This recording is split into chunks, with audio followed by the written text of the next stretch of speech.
It's Gray Matters, and today we're going to dance ourselves into springtime cha-cha-cha with none other than Joan Lubar Alvarez, hyphenated name, but not a hyphenated personality, and our co-host, who is Phyllis Harmon, both from Portland area. That's right. And welcome aboard. Today we're going to talk a little bit about your incursion and immersion into the field of dancing, and beyond that, where it's brought you in dealing with life, coping, hoping, but never moping. Sounds good to me. Okay. Phyllis, why don't you open up the show and tell us a little bit about our guest, since you know her a bit longer than I do. Well, Joan and I are actually part of a Toastmasters club together. Does that surprise you? No way. I met Joan through Toastmasters for Speaking Professionals up in Portland, and it's a group that is predominantly people who want to get on the stage and be public speakers. And Joan joined that group because she's a health consultant, a nutritionist, and she wants to get out and do workshops and talk to the public about education and aging gracefully, all of that great stuff. So I thought that I should bring her down here today because I wanted to give her a forum as well as introduce you to, because you both talk very much about aging gracefully, and I thought that would be a good match for your shows. Thought, literally, food for thought. It's all about that. Okay. So take it away. Okay. We're going to start where Joan started. You were born where? Washington, D.C. Okay, and you grew up there? I grew up there and ended up graduating college there. I went to Smith College and then came back and finished at George Washington.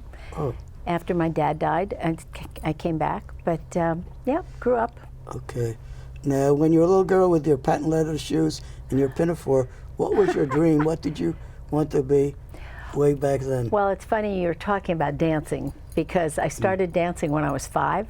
And I did everything from tap to modern dance, and just had a great time and wanted to be a dancer, singer, and actress. Reincarnation of Shirley Temple. I have a dozen of her films at home. Well, I have some of those too, but my goal was to be another Doris Day and Debbie Reynolds. They were my idols. I remember Tammy. Yes, I remember Tammy. Good. Singing in the Rain. I wanted to be dancing. That's the state song, by the way. Singing in the Rain. At least here in Oregon. In fact, our motto is, where rain reigns supreme. It's true, it's true.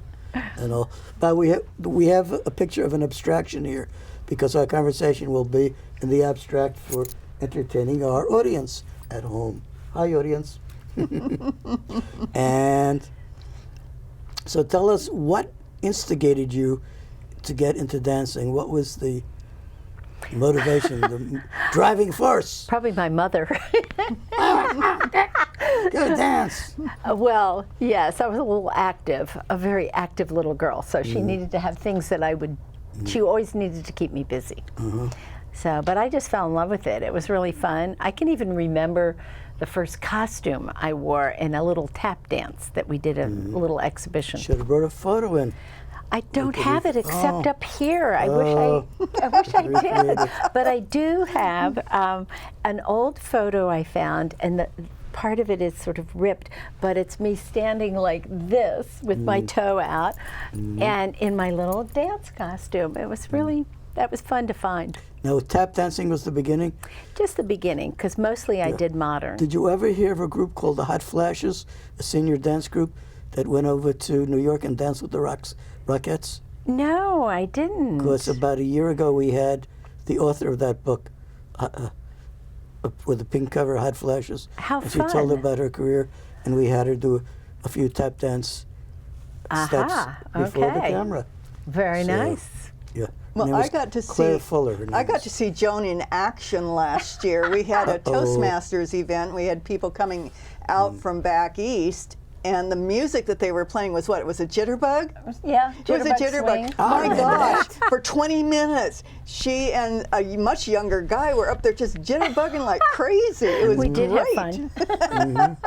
And she wasn't even huffing when she got done. I just don't understand She has it that. down to a fine science. That's right. That's right. Traffic makes perfect, as they say in New York. Perfect.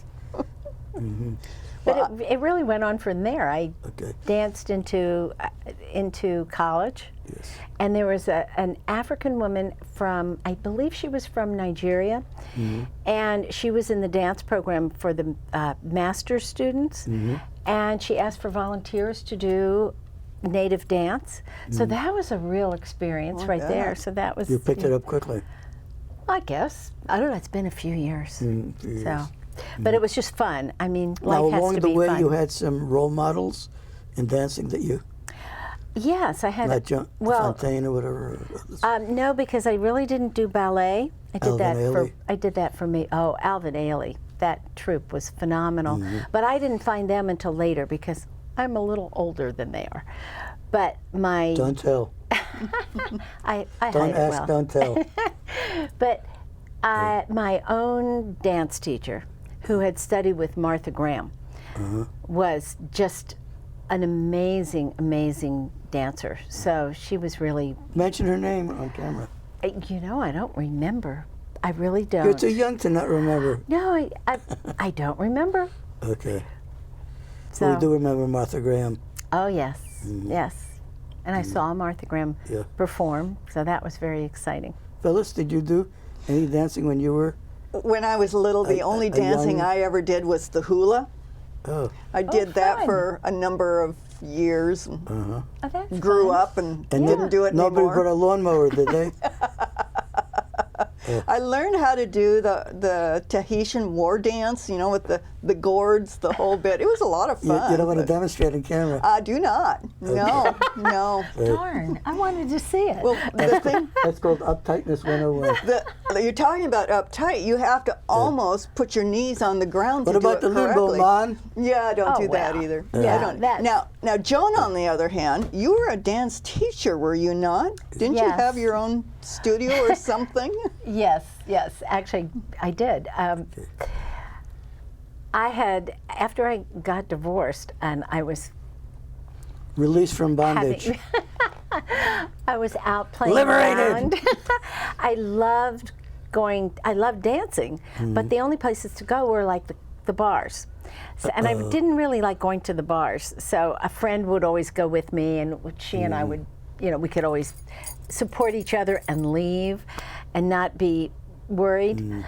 But I moved into a house that I was renting with my two boys, and my next door neighbor and I got to know each other, and she started telling me about country western dance. Now you have to understand, I'm from the city, and the only thing I thought of with country western dance was, you know, like from West Virginia Stomp. And I said, I don't think so. And I said, that's the one kind of music I don't like. So finally, after like 4 months, I had gone on a trip and seen some people actually country western dancing as couples. So I came back and I went next door and I said, you know, I thought I might try country western dancing. When are you going again? And she said, tonight. So sure enough, I went out with her and I had the best time. Wow. It was so much fun. And the funny part was, when I was in 5th grade, we did we learned ballroom because we had all the parties going on when you were 13 and 14. And so my mother thought that my brother and I should learn how to dance. So we had already learned what was then the jitterbug, which today You're we call the gregarious swing. by nature anyway. Oh yeah, yes. But I learned the swing, I learned the waltz, I guess I did learn the polka. Never done the two-step. That was the only thing I'd never done, but that was like the foxtrot. So, Could you have gone in Lawrence Welk show to polka music? oh yeah, but I didn't really like the polka. That wasn't one of my favorites. But anyway, I go to this place and I started dancing, and about 8 months later, I met who became my husband, a dancer, and we started dancing, and it was like we were just the best combination.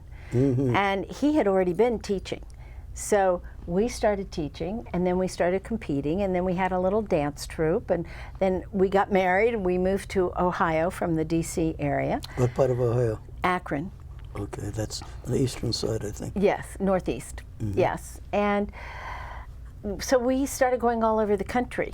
It was one of those moments where you have something you have to deal with in life. We moved for a job that fell through. It wasn't the job that it was supposed to be, and it was a really difficult Been time. there, done that once. Right. So we ended up teaching everywhere, and I ended up building my very teeny-weeny nutrition business. I started to build that there so that we could survive. And the result was just so much fun. I mean, I had such a great time, and we taught for probably at least 10 to 12 years. We were in Ohio 12 years, and then we moved out to Oregon, where Have my you ever son made videos was. of your dancing? Yes, Okay. actually. Maybe we could at some point get them to play it on this network. I'll have to ask them. Okay, well, mostly we taught couple dancing, but I really did a professional video of line dancing. And that's great fun, and Yes, the line yes. dances, you know, how to do 3 or 4 It's interesting dances. you mentioned that, because we have another program with a lady named Patricia, and for Valentine's a few weeks ago, we talked about what do people who are unattached, widows, widowers, divorcees, so forth, or breakup things do on Valentine's Day, and what could we do to redeem them?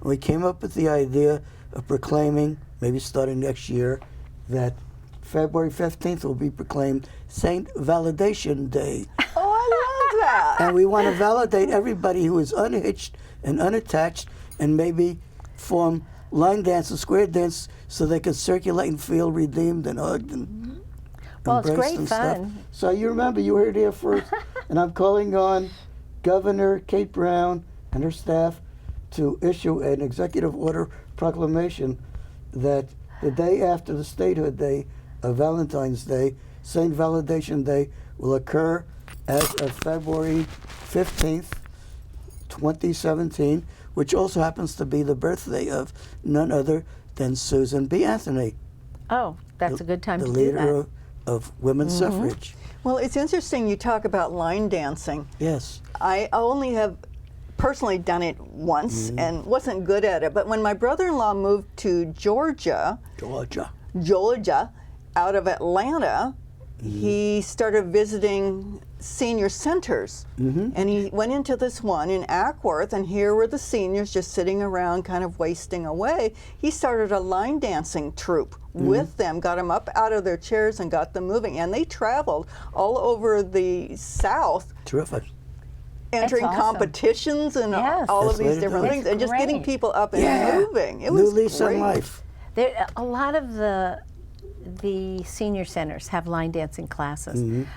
Because I was caregiving, because my husband ended up with Parkinson's, so he had to stop dancing. And so I did, when we moved out here, I did caregiving. Is he still for, alive? Huh? Yes, he is. Okay.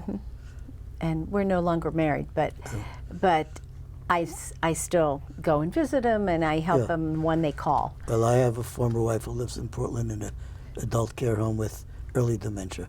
Well, So I he's can about relate to to that. move into an adult care home from an assisted living, and because of my background in nutrition and health, I was able to really keep him so much healthier than other people that have had Parkinson's, because he's really had it over 20 years. Wow.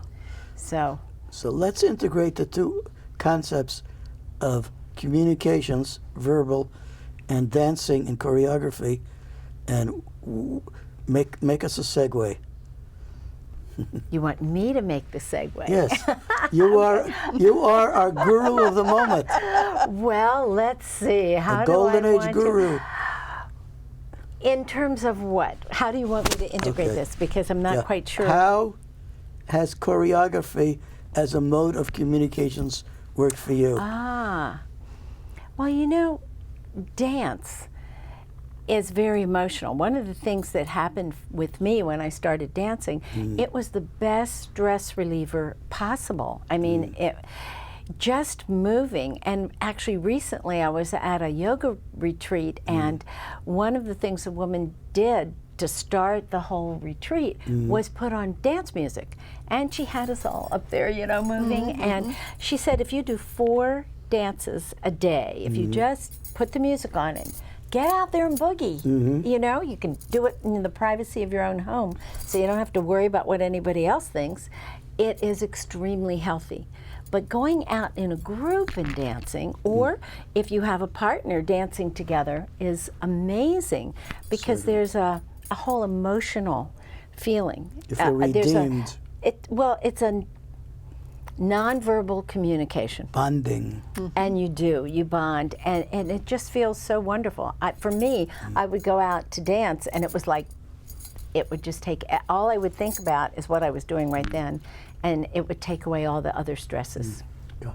We're going to ask our friends out there in the audience at home, would you send us a letter or email here to let us know about your dance experiences, and has it helped you bond throughout your life, younger and older, and just share with us your insights, your experiences.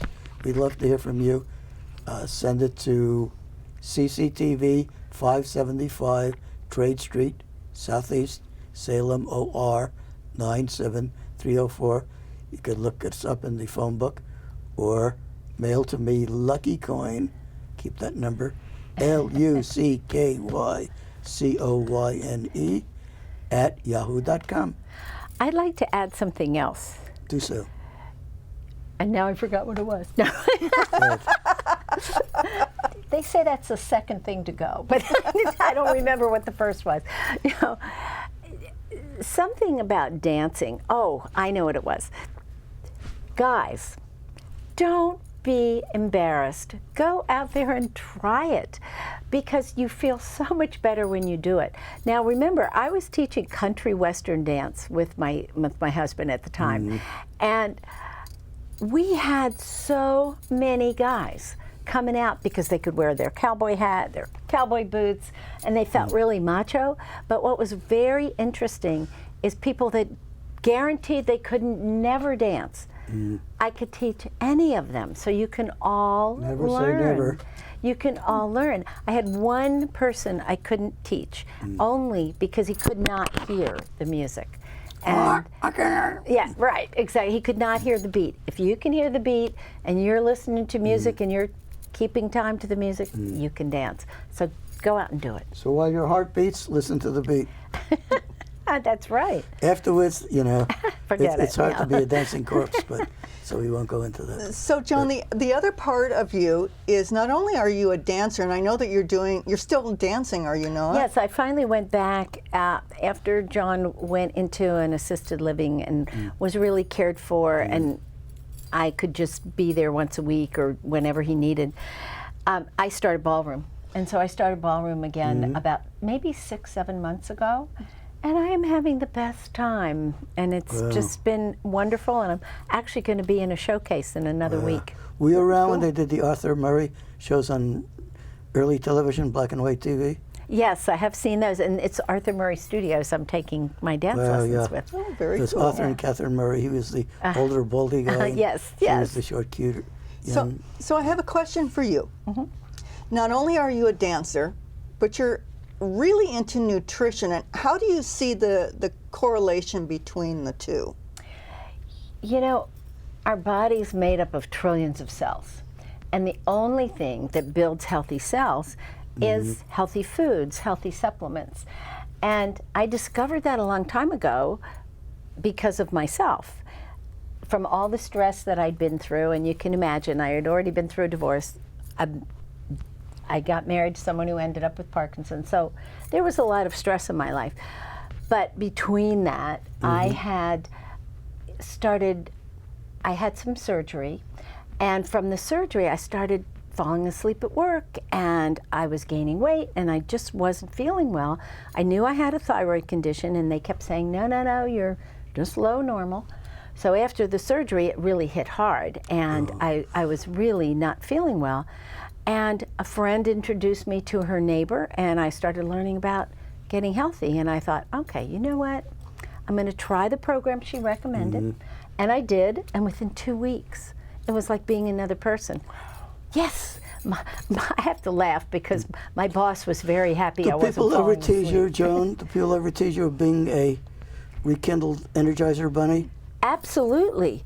In fact, when we were dancing in different competitions and we were teaching and coaching, they used to call me the Energizer Bunny. And I used to laugh because my thyroid wasn't taken care of and all I was doing was this really good nutrition. And I had been asleep at work. I mean, so I had to laugh because here they were calling me that we were older than almost everybody we danced with, and yet I was the one that kept going, and John too. So it was, nutrition is huge, what you put in your body. And really, folks, we don't have a deficiency in medication normally. That doesn't build healthy cells. So I just encourage you to learn a little bit more. So Joan Lubar, Joan L.A. Well, that's my business, is JLA. JLA. Health Stop. A combination of applied exercise through fun dancing and nutrition to feed your body to get the energy quotient up there. That's your secret for Well, there's one other thing. But we're not talking about just physical longevity. We're talking about spiritual longevity. That's the other aspect, because holistic. I have a very holistic approach. First of all, I believe in using the natural way, the alternative way, as your first step in getting healthy. But spiritually, that was another one of those aha moments for me. I had been interested in that whole world from the time I was in 8th grade. And in 8th grade, the science teacher has said there's matter, there's energy, they can't be created, they can't be destroyed, and they're interchangeable. Walked out of the class and said to my neighbor, you know, we've been around a long time. And from that moment on, I wanted to know more. And it took many years to really start to get more knowledgeable. And I found a teacher who really explained a lot of things to me that changed my life.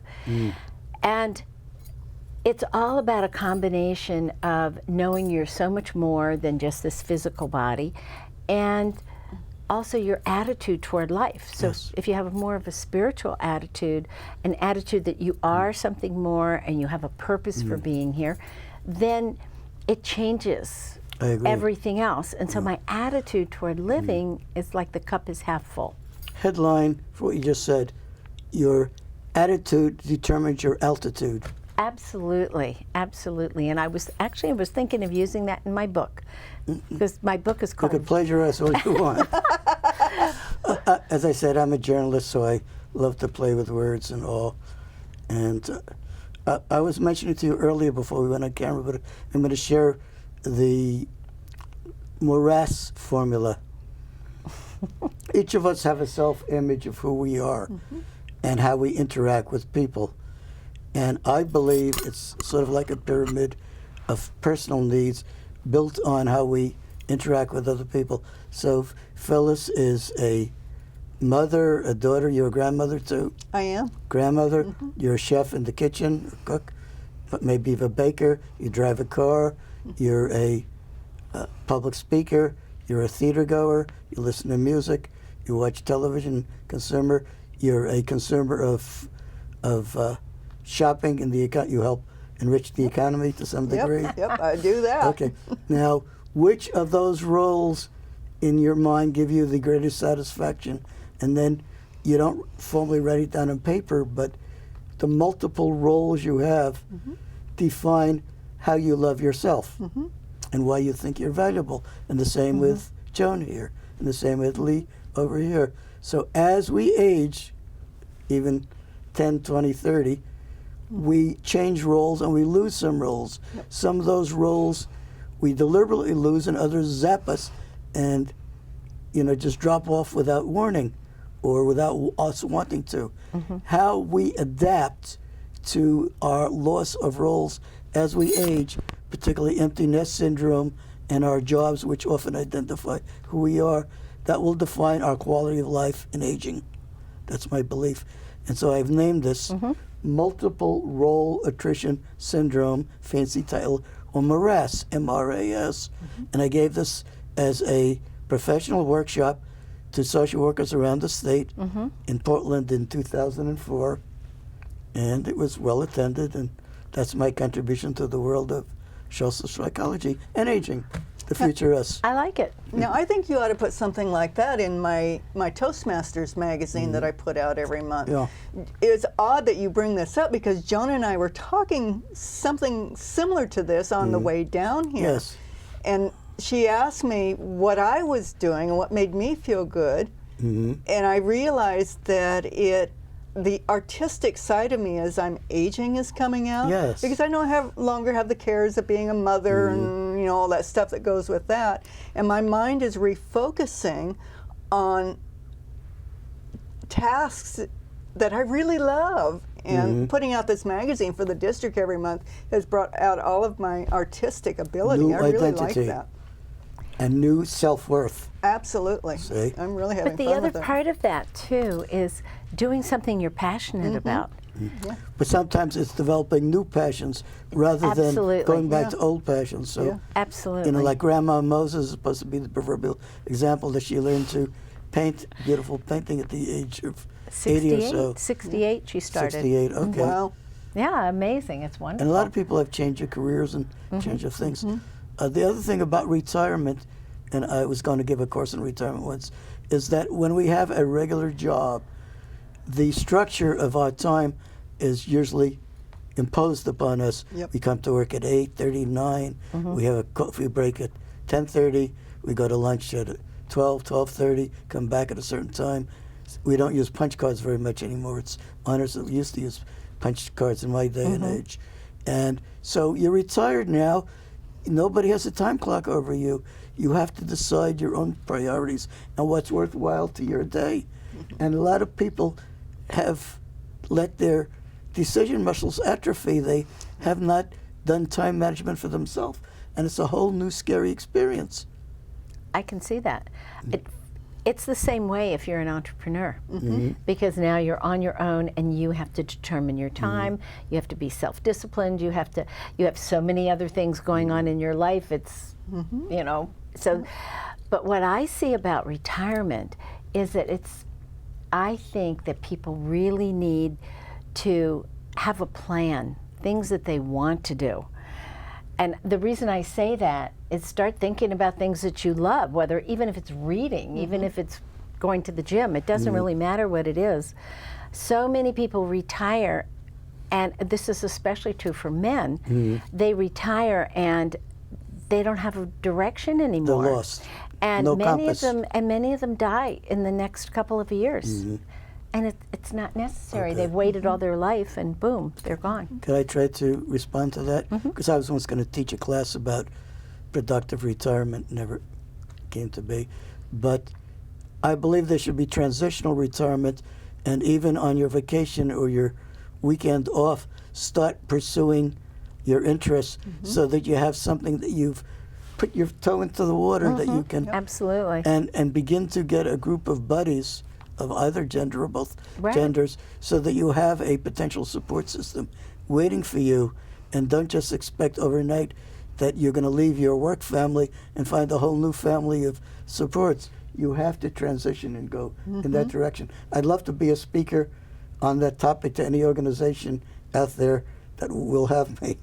So consider that, or write to Lee Coyne here at CCTV, and we can make that happen. I think that's so important. I think that would be a wonderful course. You could do it in this particular venue as well. You've got a whole TV show. Why not do once a week learning to retire? Retiring with And productivity. I'd like to have community colleges have classes of pre-retirement training. It would be something called, most sophisticated, be called Life Transitions 101. It sounds more enticing. Definitely. There are programs out there at colleges, particularly community colleges, that offer seniors for like $25. They come into classes, and they offer classes in a lot of different things. And I have friends in Maryland that I grew up with, and one of my high school buddies is now teaching actually other high school buddies. She's teaching the history of ballet. They also have taken symphony. I mean, just anything you want. Yes. And they only pay $25, and it's Go just for it. fabulous. Check out Center 50 Plus and some of the others in here. We all have just over 1 minute left. The other thing I want to mention, and it's food for thought, it reflects an article I authored in Eagle Magazine in 1972 called Project Emeritus. I would love to connect the generations more and have persons like Phyllis and Joan go to high schools, middle schools, and rap with the kids about what it was like to be in your profession and give them interest of what real life stuff is like. And maybe even, if the teachers allow you, lead field trips to your old place of work and, you know, make it real beyond the brochures that guidance counselors sometimes hand out. You're a living, breathing human being. Give them the nitty-gritty without being witty. No, put witty in. As a Toastmaster, you got to be witty. Any closing remarks in our half minute left to our Well, just get out esteemed there and audience live. out there? I love the idea of aging with lots of vitality, aging with a feeling that you have a lot to look forward to. I'm writing a book called Rock and Roll at Any Age, and it's all about the strategies to stay healthy, age with great vitality, age in a way that you can just live and love what you do. I agree. Okay, we want to thank you very much, Phyllis and Joan, for being our special guests today. Good to see you Thank again. you so And much. as you march into spring, go for it. Bye for now. Bye. Bye.